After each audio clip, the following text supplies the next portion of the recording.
Well, that's easy. You just start. But I know that's not the answer you're really looking for. So I'm going to show you how I like to start my day by sliding in some yoga poses before I even get the day going. I'm only kicking off the covers so you can see what I'm doing. I like to do this under the covers as much as possible. Bring your knee in, give it a hug, circling out your ankles, just waking your lower body up, stretching out your leg towards the ceiling, and do a nice wide leg circle. We're just waking our body up before we even ask it to do anything for us. Switch over to the opposite side. Bring your knee towards your chest. Give it a hug, either in the back of your thigh or the top of your shin, circling out those ankles, lifting your feet towards the ceiling for a hamstring stretch, and then a wide leg circle, opening up those hips.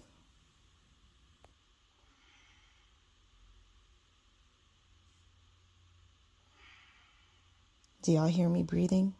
That's very important. Deep inhales, deep exhales, bringing both knees towards your chest, giving them a big hug, and then let them fall to the left or the right side for a nice stretch in your back. This is perfect for those of you who suffer with sciatica.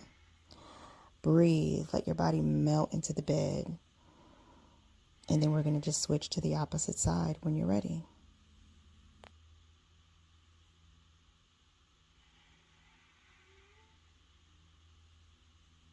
Now I always choose the outside of the bed when I'm doing this stretch last so that I can just slide my feet off of the bed when I'm ready to sit upright.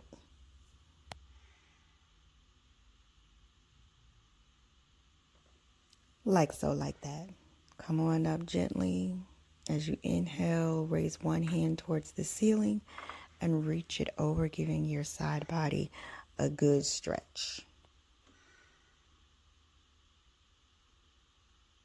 And I can't say it enough how important it is to breathe through all of this. Just deep inhales, deep exhales.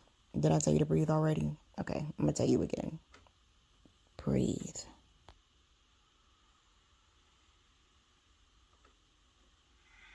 Showing our upper body a little bit more love, reaching our hands behind our backs, opening up our chest, reaching our chin towards the ceiling, arching your back.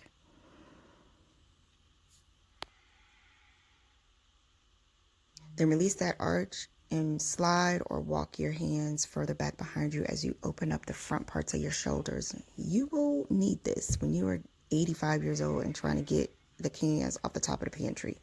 Stretch your shoulders out, okay?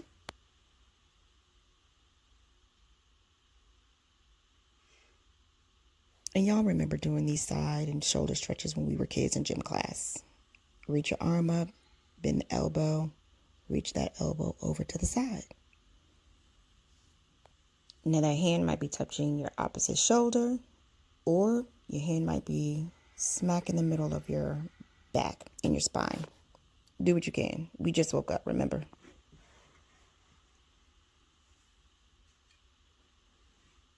Then we're going to reach our hands forward, rounding our spine, tucking your chin to your chest. Do I really got to tell you to breathe?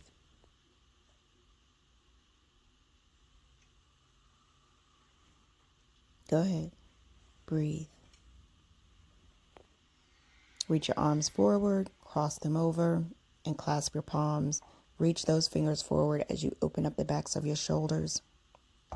Tuck your chin to your chest. And breathe.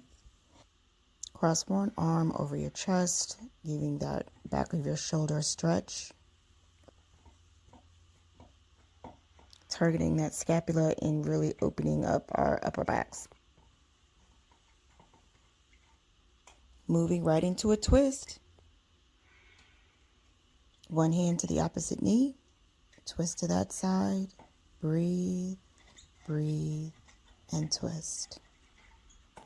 Twisting from our waist and not our shoulders.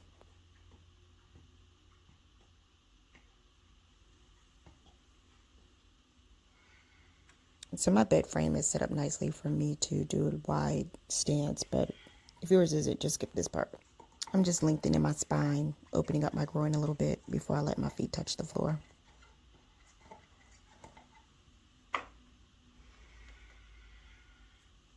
All right, now don't hop off the bed all willy-nilly, putting all your weight in your feet. Let's stretch your feet first. Curl your toes under, Stretch the tops of your feet by pressing them forward.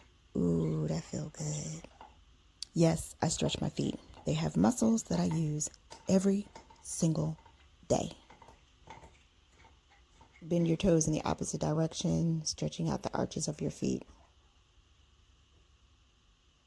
Reach your heels forward, flexing your feet. We're going to do a gentle seated hamstring stretch before we stand up. Ignore my puppy. He's ready to play. It's his playtime. My bad.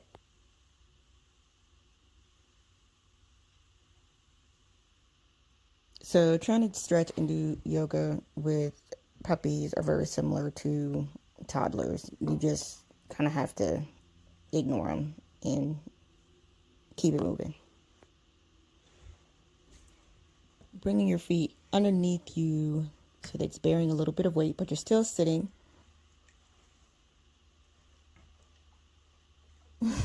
Ignore the dog.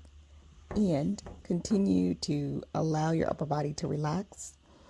Allow your head and your neck to relax. Your forearms and arms and hands relax towards the floor, elongating your spine in this pose as I fight my dog. Sit. Sit. No. He really is a sweet puppy. No. I swear he is. No. But he's trying to play. And I'm trying to stretch.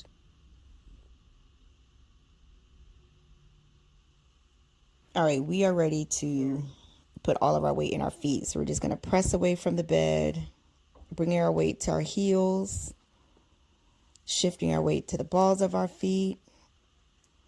Eventually, we are going to try to stretch our hamstrings as we straighten up our knees a bit.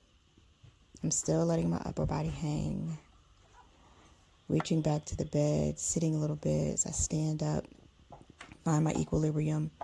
And just to correct that forward bend, I'm going to do a back bend. Reaching our palms behind us on the bed, opening our chest towards the ceiling.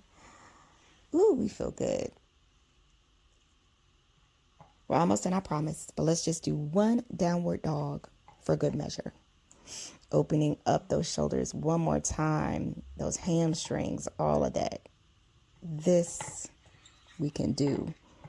You want a little bit of extra? Reach one hand towards the opposite foot. Twisting towards that foot. Do the opposite side the other way. Are you breathing? You should really be breathing.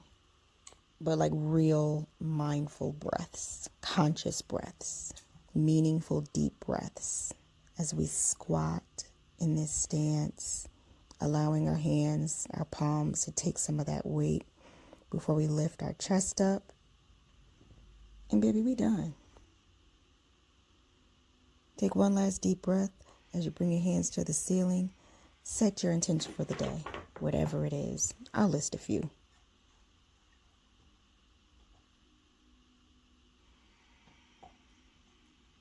I like this one. My body can do difficult and amazing things.